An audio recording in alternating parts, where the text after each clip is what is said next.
Eu vou falar agora com um cara que eu particularmente eu gosto muito dele, pessoalmente. Conheci pessoalmente e tive uma ótima impressão.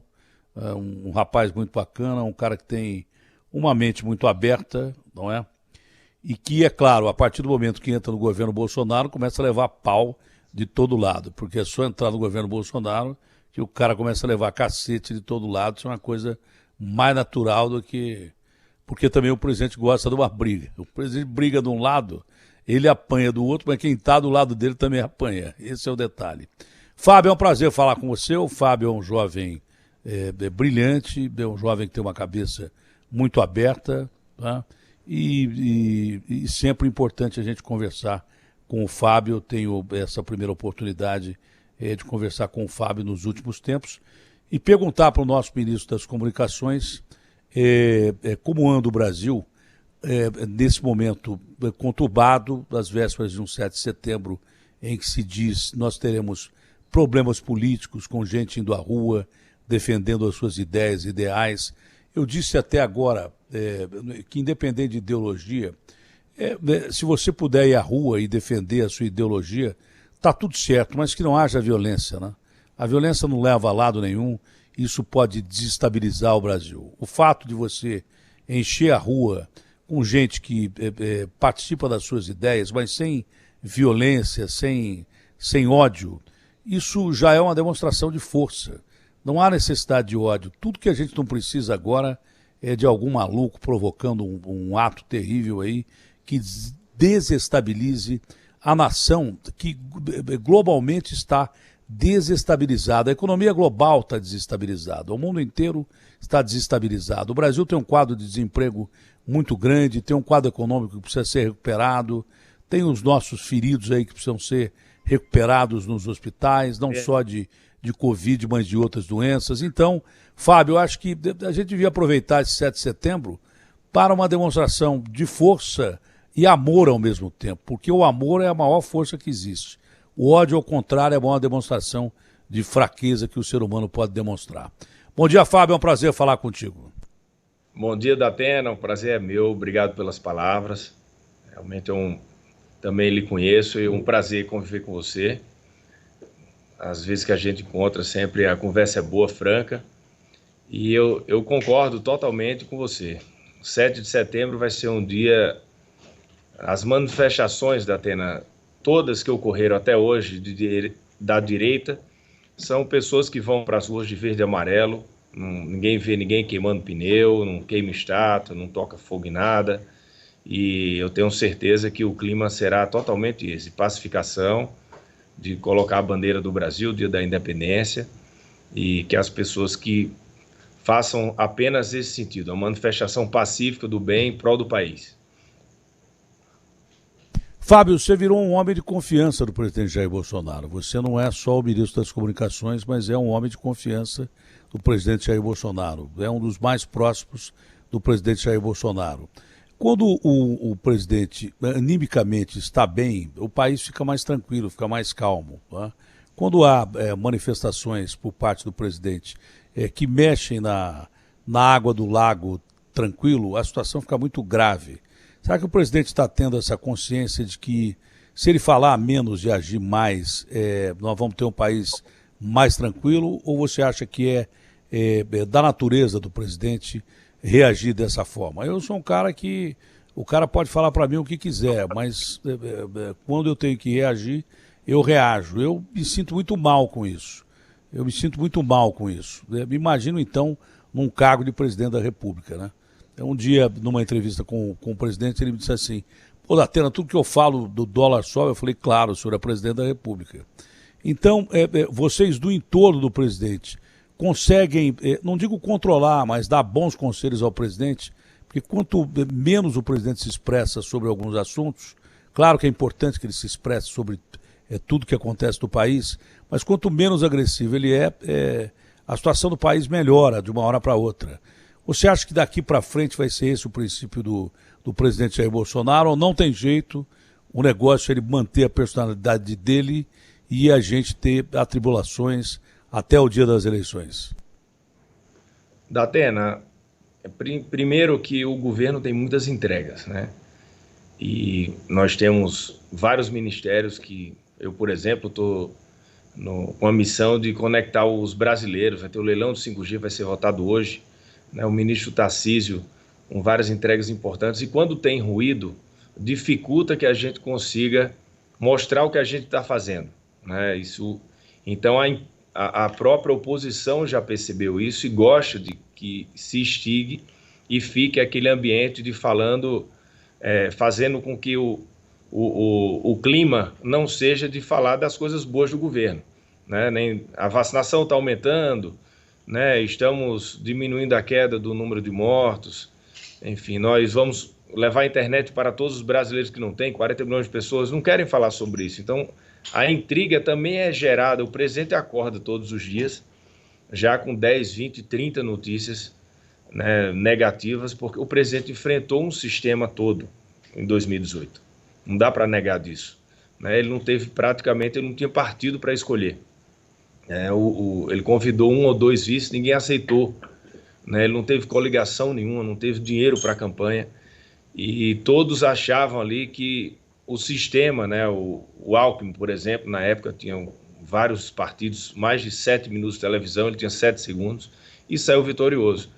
Quando terminou a eleição, muita gente achava que ele ia aderir ao sistema. Ele continuou da mesma forma que ele era. E isso foi gerando muitos conflitos, né? O presidente, ele se elegeu com a internet, ele se elegeu falando com o povo todos os dias, ele se comunica diariamente, ele responde a qualquer seguidor, pode ser aí com 10 seguidores, se ele quiser ele vai lá e responde. Antigamente, quando você via um presidente ter acesso, ter contato com a população, né, isso era muito difícil, apenas nas visitas que eles faziam nos estados. E isso a gente viu, quando eu assumi o ano passado, eu lembro, foi em junho de 2018, o clima estava muito acirrado também. A gente estava mais ou menos no período que a gente está hoje.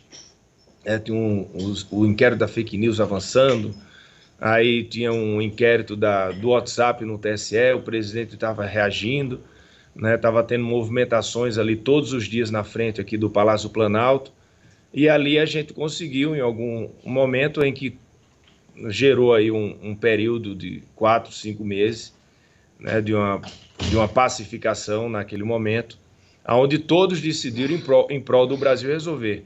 E muita gente só cobra do presidente. Eu vejo hoje uma cobrança injusta, porque se você quer fazer um ato, né, em prol do Brasil, óbvio que é ruim para o presidente, ele sabe.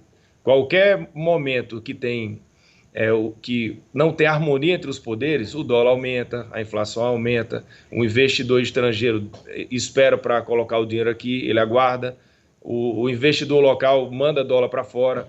Então, tudo isso influencia, ele sabe tudo isso. Agora, tem que, no momento certo, né, na hora certa, eu acredito aí, o presidente Arthur Lira, com o presidente do Senado, com o procurador-geral Augusto Aras, com o presidente do Supremo Fux e o presidente da República, os 5 numa mesa.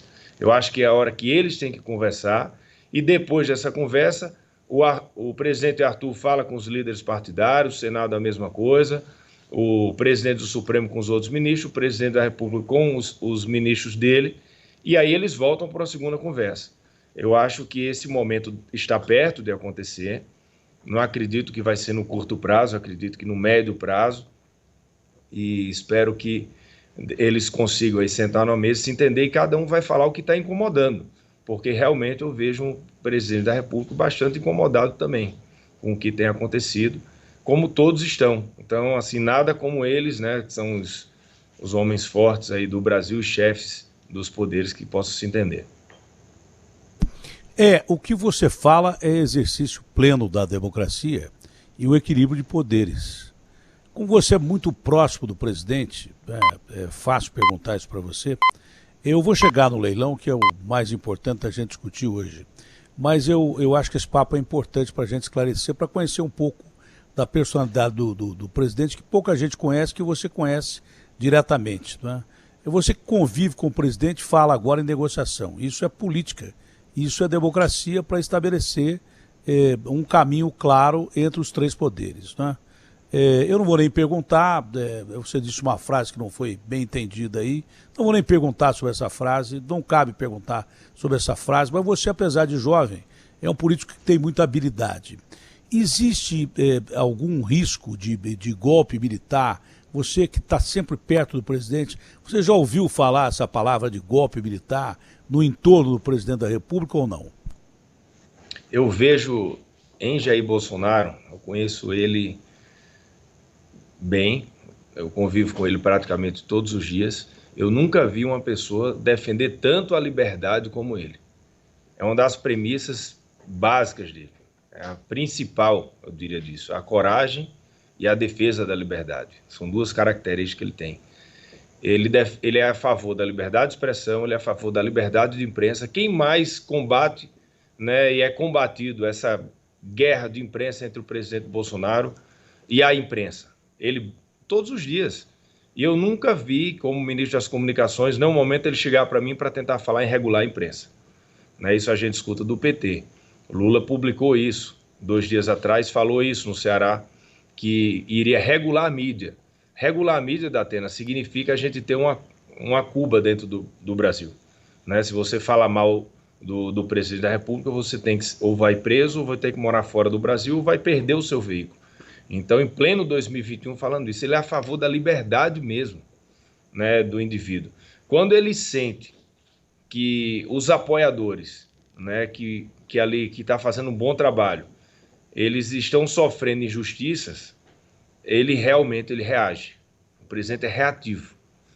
E muitas vezes acontece esse tipo de reação, e como ele é presidente da República e tem muita gente que é adversário dele, contra ele, tanto no âmbito político, mas também no âmbito da mídia, e aí as forças se unem e geram um conflito que muitas vezes a fumaça é muito maior do que o fogo. Entendeu? Mas ele olha para frente. Muitas vezes ele fala, vamos olhar para frente. Ele sempre quer resolver. Então, assim, a sua pergunta, eu não vejo em nenhum momento o presidente jogando fora da Constituição, fora das 4 linhas. Não vejo. Em nenhum momento. Eu tenho certeza que ele vai lutar pela liberdade, mas para manter a Constituição. Não vejo. Eu vejo essa manifestação do dia 7 aí, que vai ocorrer pacífica. As pessoas vão para a rua de verde e amarelo, não vai ter quebra-quebra. Eu vejo depois disso o presidente sentando com o próprio Arthur Lira, com o Fux, com todos, se ele for né, se organizar a reunião e olhar para frente. Eu acho que ele sempre diz isso e não tenha dúvida que o presidente não vai jogar fora das 4 linhas da Constituição, não. Olha, isso é muito importante, porque nada contra o cara da direita ou da esquerda ir para a rua.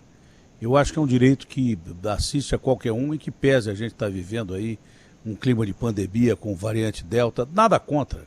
O cara da esquerda encher a rua, o cara do centro encher a rua, o cara da direita encher a rua, mas não pode ter manifestação de ódio. Aliás, eu não seria nem inteligente, porque qualquer ato fora da curva, que alguém seja ferido ou morto, vai facilitar o outro lado da questão. Se de repente a turma pró-Bolsonaro encher a Paulista e alguém matar alguém ou alguém for ferido com gravidade, isso funciona contra o próprio presidente da República.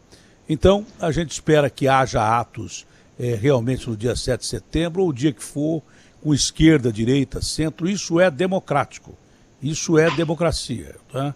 Mas como é que protesta o cara, por exemplo, da Europa? Ele protesta de uma forma a dizer, olha, eu não estou concordando com o que o governo está fazendo, ou eu estou ao lado do governo.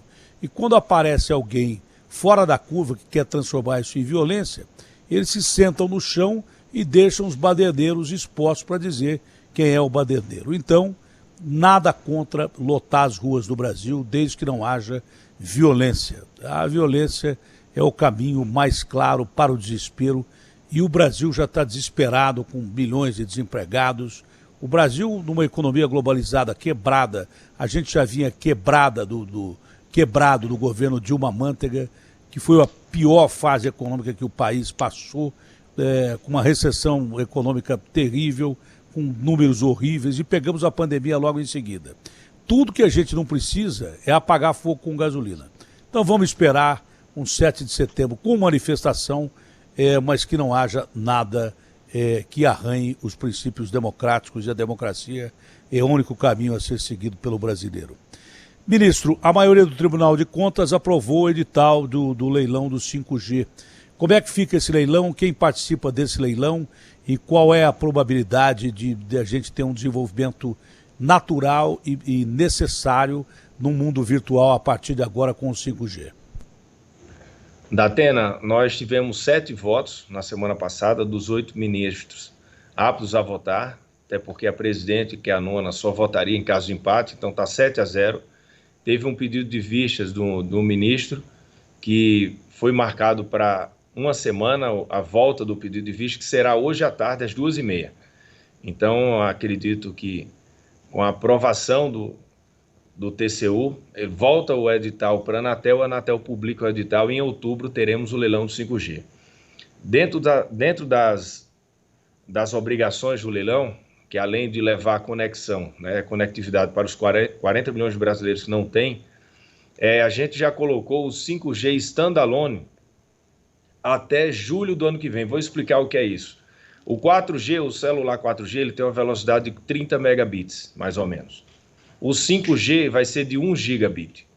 Então, a diferença é muito maior na velocidade. Você vai baixar um vídeo de 2 horas, um filme de 2 horas em 3 segundos, 2 segundos, 5 segundos. Então, vai ser tipo um áudio pequeno, você vai baixar um vídeo. Então, as pessoas vão se comunicar muito com o vídeo, vai ter uma velocidade muito grande. Só que tem a latência. A latência baixa é o tempo de espera.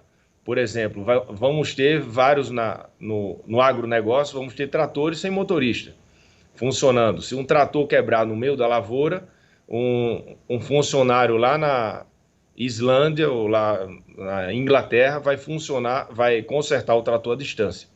Então nós teremos táxi, o Uber, o drone sem motorista. Por exemplo, se você vem num 4G, num carro, e está sem um motorista, e vai uma pessoa atravessando a rua, o 4G demora 2,3 segundos para frear, até isso. Então ele pode atropelar a pessoa. Então a gente não pode ter isso no 4G. No 5G, a demora é 0,00008. Então a latência é praticamente baixa.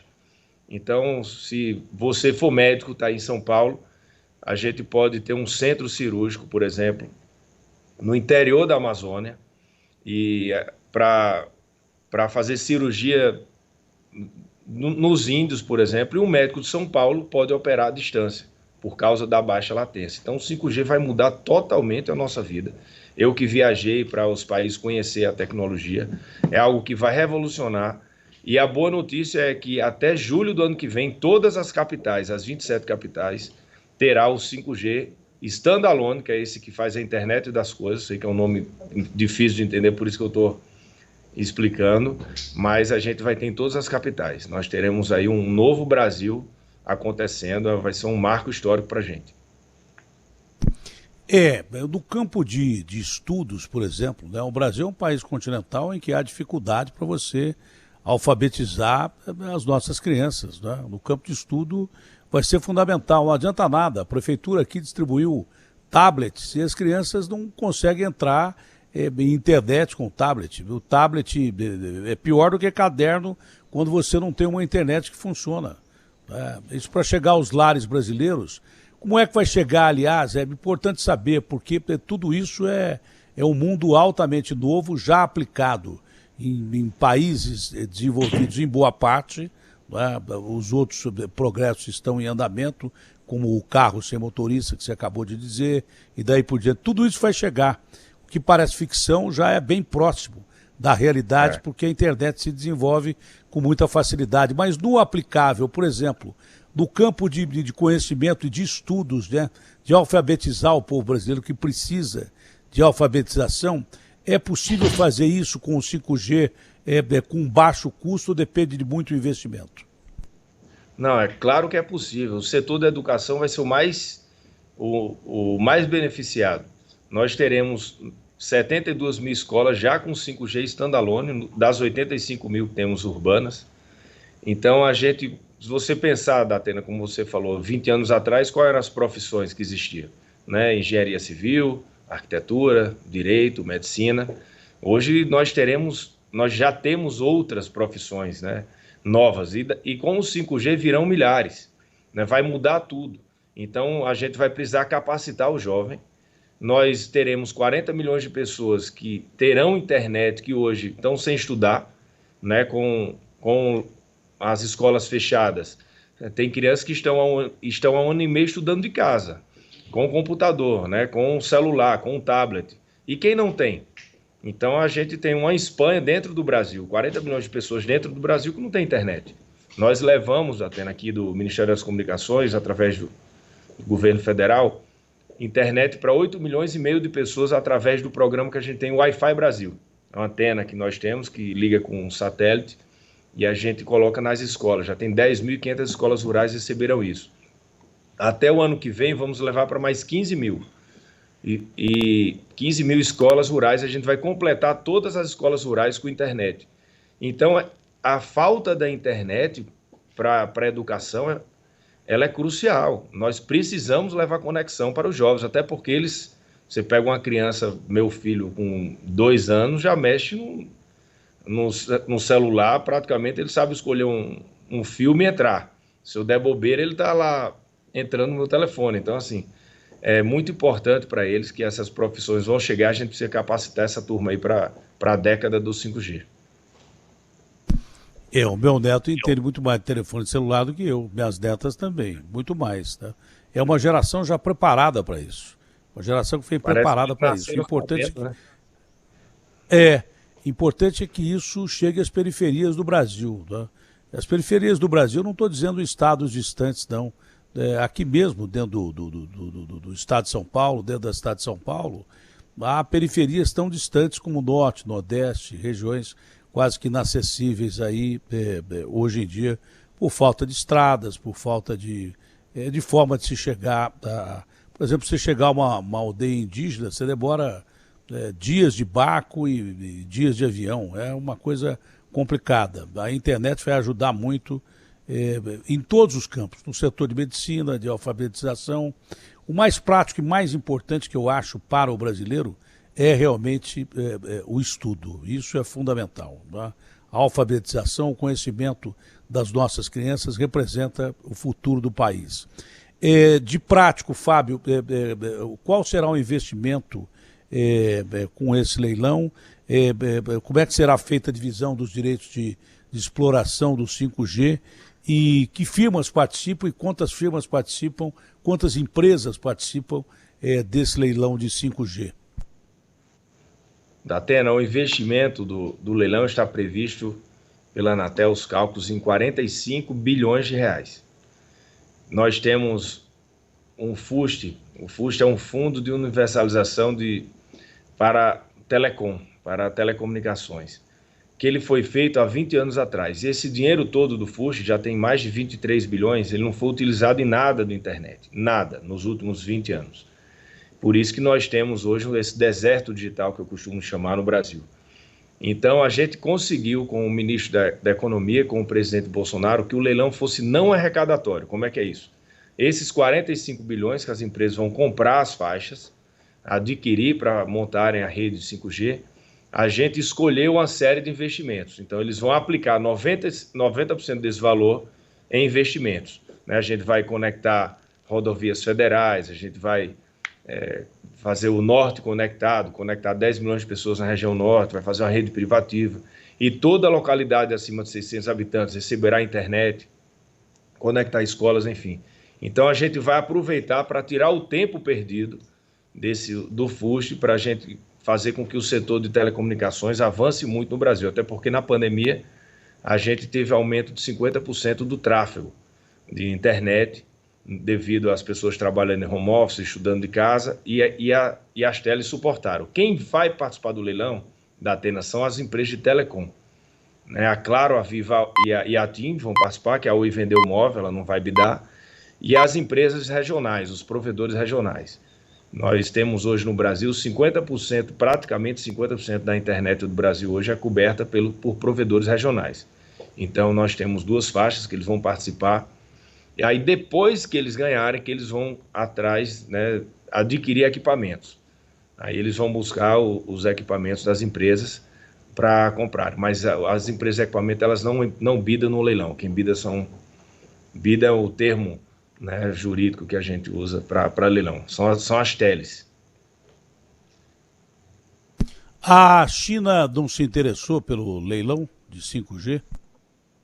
A China não é tele, né? Ela é mais uma empresa de equipamento. Tem a Ericsson. Hoje mesmo eu fiz um call hoje cedo com o CEO da Ericsson, que assumiu na América Latina.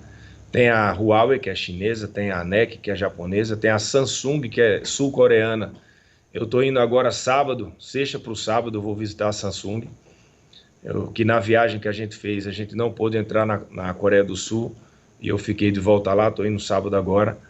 Aí tem a Ericsson, que é sueca, e a Nokia, que é finlandesa. O que é que a gente fez no Brasil? Estava tendo essa discussão toda geopolítica acontecendo, né? Existia todo esse debate, e que poderiam empresas de tal país, de outros, enfim, acessar as nossas informações, e a gente criou uma rede privada, uma rede privativa, uma rede pública de governo. Nessa rede pública, tudo que o presidente da República considerar de sensível vai estar dentro, e tem uma série de especificações de que a gente faz um limitador que praticamente pouquíssimas empresas possam vender para dentro. Por quê? Aí dentro dela vai estar Banco Central, todos os ministérios, todas as Forças Armadas, o Congresso Nacional, o Supremo Tribunal Federal, a Procuradoria-Geral da República, enfim, os bancos públicos, tudo vai estar dentro dessa... E o que é importante nisso, Datena? Que a gente vai pegar ali, se por acaso tiver algum tipo de vazamento, aqui em Brasília, vazou como 2011, né? 2011 entraram no celular da presidente Dilma na época de 18 ministros. Isso aconteceu, inclusive foi noticiado pelo caso o Snowden. Como ali em Brasília tinham 5 empresas de equipamento, você não sabe de onde veio o vazamento. Se você só tem uma na rede privativa, se vazar foi culpa deles. Então eles serão responsáveis por qualquer tipo de vazamento de informação. Aí, se você me perguntar, isso é só o Brasil? Não, a Alemanha está fazendo, o Japão está fazendo, Finlândia está fazendo, todos esses países, todos eles estão criando a rede privativa. E na rede privativa, sim, tem alguns limitadores que alguns fornecedores de alguns países não vão poder participar. Não vou poder, não.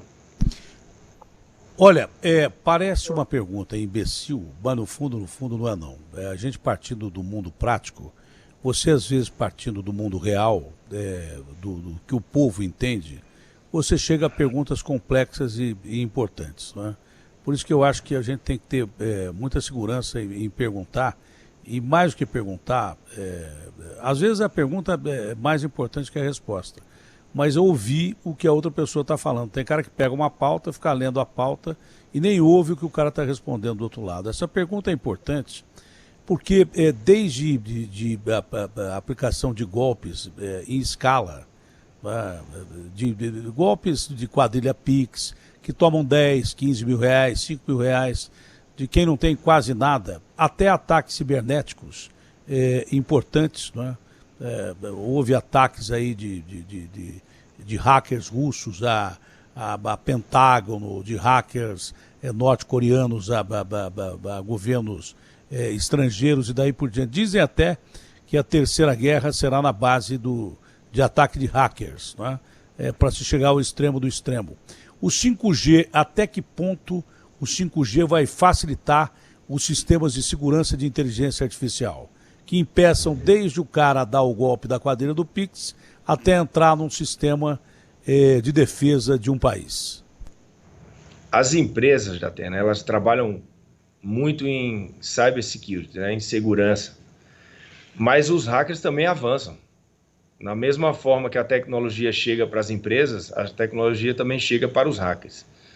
Então, assim, você está certíssimo com essa preocupação. Tenho certeza que a guerra da informação, do acesso à informação, né, de quem tem mais informação, está muito forte. É só ver o que está acontecendo em Taiwan. Em Taiwan existe uma empresa que chama TSMC, que ela fornece semicondutores, são chips.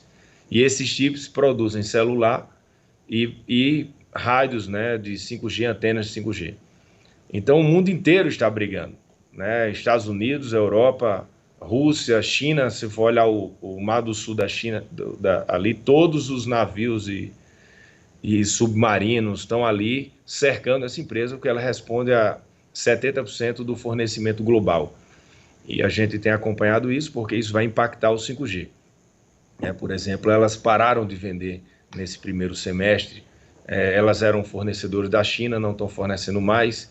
Os americanos estão nisso. Por quê? Porque é a guerra da informação, né? A gente realmente tem que ter muito cuidado com isso.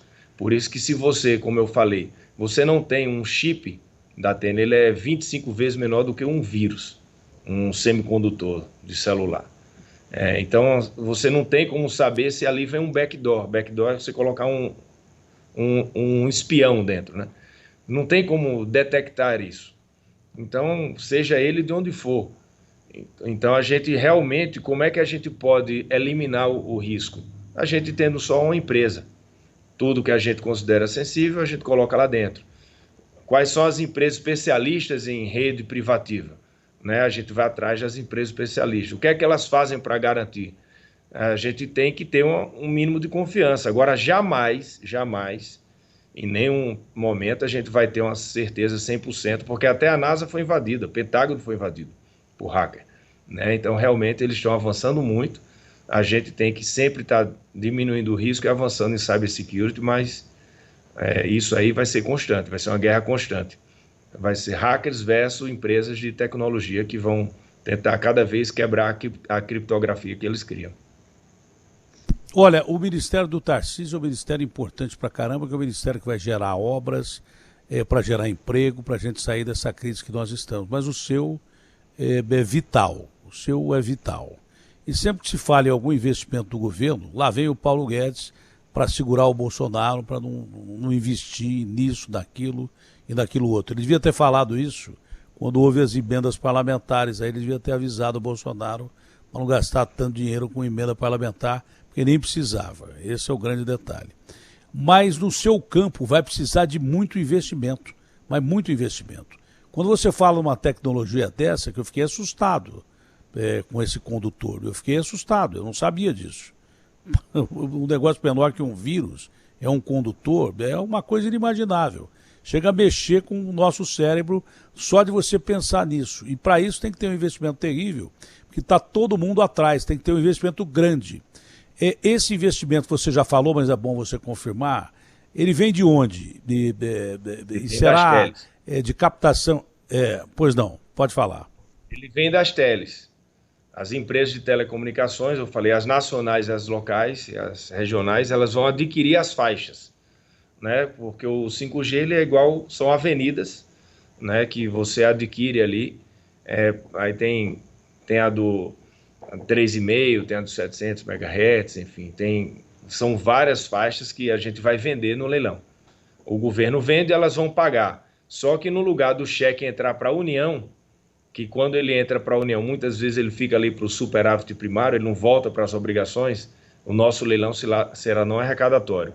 Dos 45 bilhões, em torno de 38 bilhões serão investidos no próprio setor. São várias obrigações que a gente colocou ano a ano, né, detalhadamente, e que o Anatel fez junto com a gente, e que o TCU já tem 7 votos a 0 a favor de todas essas obrigações que a gente colocou no leilão.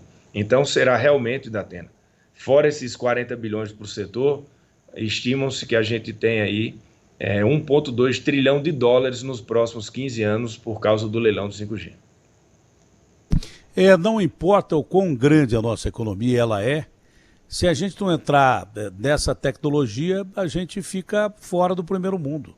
Se a gente não partir para essa tecnologia, nós estamos completamente alijados do primeiro mundo. É importante demais que esse leilão tenha uma definição aí. E que a gente passe a usar o 5G o mais rapidamente possível. Fábio, sobre a privatização dos Correios. Passou na Câmara, nós tivemos uma grande maioria, está agora no Senado Federal, falei com o presidente Rodrigo Pacheco, está definindo o relator, eles fizeram um acordo entre os líderes que vai para a CAI, que é a Comissão de Assuntos Econômicos. Eles deram um prazo de até 15 dias votar o mérito na CAI e depois vai para o plenário. Acredito que aí nós teremos 3 semanas para votar no Senado. O Senado é uma casa menor, são 81 senadores. Nós vimos a Eletrobras, teve uma votação expressiva na Câmara, no Senado ela passou mais apertada. Portanto, vamos dedicar muito tempo lá conversando com os senadores, com os líderes, explicando a importância que essa privatização tem para que a gente possa salvar os Correios. Bom, você tem uma reunião agora às 11h, a assessoria pede para encerrar, eu não vou descumprir com a assessoria, com respeito aos meus colegas aí. Tem mais 5 ainda. Mas eu tenho uma pergunta, eu deixei essa pergunta para o fim, que é uma pergunta mais de um fã, daquele que eu acho que é o maior apresentador do Brasil. Como é que está o Silvio? Se o Silvio está legal e tal, se o Silvio está bem. Está legal? Está curado, Datena, graças a Deus.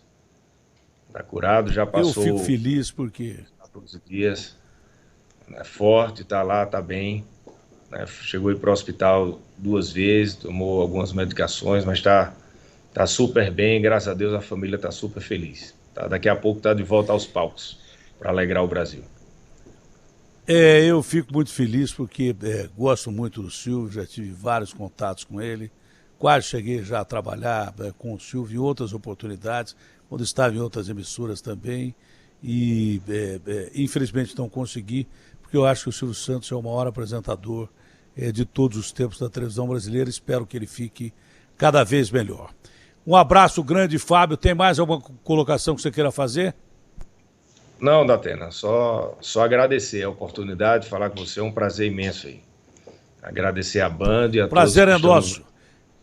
Valeu. Essa reunião com o governo agora tem algum assunto especial? Ou é o leilão mesmo? Essa reunião que você vai ter agora? O leilão vai ser 2h30. O leilão vai acompanhar daqui. Ah, é? O leilão vai ser lá no TCU, então, tá a gente vai acompanhar no YouTube.